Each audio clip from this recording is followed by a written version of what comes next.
Hello ಸ್ನೇಹಿತರೆ, ನಮಸ್ಕಾರ. Investor ಇನ್ ಕನ್ನಡ ಚಾನಲ್ಗೆ ಸ್ವಾಗತ.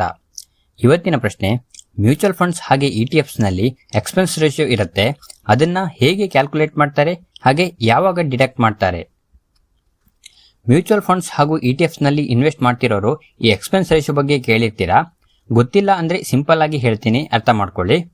ಮ್ಯೂಚುವಲ್ ಫಂಡ್ಸ್ ಅಥವಾ ಇಟಿಎಫ್ಸ್ನಲ್ಲಿ ನಾವು ಜಸ್ಟ್ ಇನ್ವೆಸ್ಟ್ ಮಾಡ್ತೀವಿ ಅಷ್ಟೇ, ಆದರೆ ಮ್ಯಾನೇಜ್ ಮಾಡ್ತಾ ಇರೋದು AMC ಅಂದರೆ ಅಸೆಟ್ ಮ್ಯಾನೇಜ್ಮೆಂಟ್ ಕಂಪನಿಗಳು. ಅದಕ್ಕೋಸ್ಕರ ಅವರು ವರ್ಷಕ್ಕೆ ಇಂತಿಷ್ಟು ಪರ್ಸೆಂಟೇಜ್ ಅಂತ ಎಕ್ಸ್ಪೆನ್ಸ್ ರೇಷಿಯೋನ ಚಾರ್ಜ್ ಮಾಡ್ತಾರೆ. ಅದರಲ್ಲಿ fund management fees, research cost, administration cost, market and distribution fees, legal and audit fees, ಹೀಗೆ ಬೇರೆ ಬೇರೆ ಫೀಸ್ಗಳು ಇನ್ಕ್ಲೂಡ್ ಆಗಿರುತ್ತೆ. ಇನ್ನು ಹೆಚ್ಚಿನವರಿಗೆ ಇರೋ ಒಂದು ಡೌಟ್ ಏನು ಅಂದರೆ, ಯಾವಾಗ ನಾವು ಎಕ್ಸ್ಪೆನ್ಸ್ ರೇಷಿಯೋನ ಪೇ ಮಾಡಬೇಕು ಅಂತ. ನೀವು ಅಂದ್ಕೊಂಡಿರೋ ಹಾಗೆ ವರ್ಷಕ್ಕೊಮ್ಮೆ ಅಥವಾ ತಿಂಗಳಿಗೊಮ್ಮೆ ಎಕ್ಸ್ಪೆನ್ಸ್ ರೇಷಿಯೋ ಪೇ ಮಾಡೋಕೆ ಇಲ್ಲ. ಪ್ರತಿದಿನ ನಿಮ್ಮ ಮ್ಯೂಚುವಲ್ ಫಂಡ್ಸ್ ಅಥವಾ ಇಟಿಎಫ್ಸ್ ಇನ್ವೆಸ್ಟ್ಮೆಂಟ್ನ NAVನಲ್ಲಿ ಡಿಡಕ್ಟ್ ಆಗ್ತಾ ಇರುತ್ತೆ.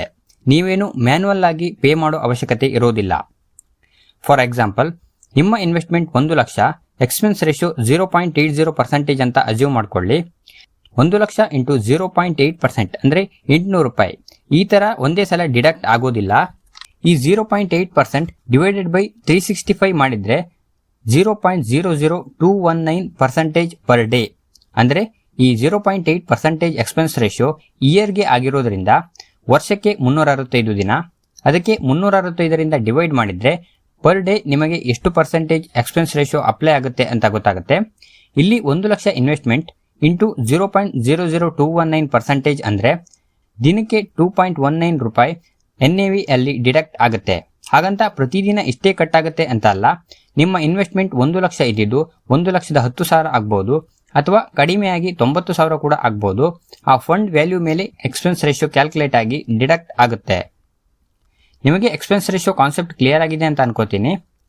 ಸೊ ಎಕ್ಸ್ಪೆನ್ಸ್ ರೇಷಿಯೋ ಅಂದರೆ yearly fund management fees daily NAV ಇಂದ ಡಿಡಕ್ಟ್ ಆಗುತ್ತೆ. ಸ್ವಲ್ಪ ಕಡಿಮೆ ಎಕ್ಸ್ಪೆನ್ಸ್ ರೇಷಿಯೋ ಇದೆ ಅಂದರೆ ಲಾಂಗ್ ಟರ್ಮಲ್ಲಿ ರಿಟರ್ನ್ ಸ್ವಲ್ಪ ಜಾಸ್ತಿ ಸಿಗುತ್ತೆ.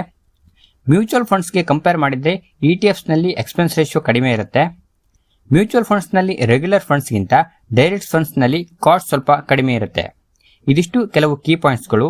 ನಿಮಗೆ ಈ ವಿಡಿಯೋ ಇಷ್ಟ ಆಗಿದೆ ಅಂತ ಅನ್ಕೋತೀನಿ. ವಿಡಿಯೋ ಇಷ್ಟ ಆದರೆ ವಿಡಿಯೋನ ಲೈಕ್ ಮಾಡಿ, ಹಾಗೆ ನಿಮ್ಮ ಫ್ರೆಂಡ್ಸ್ ಜೊತೆ ಶೇರ್ ಮಾಡಿ. Thanks for watching.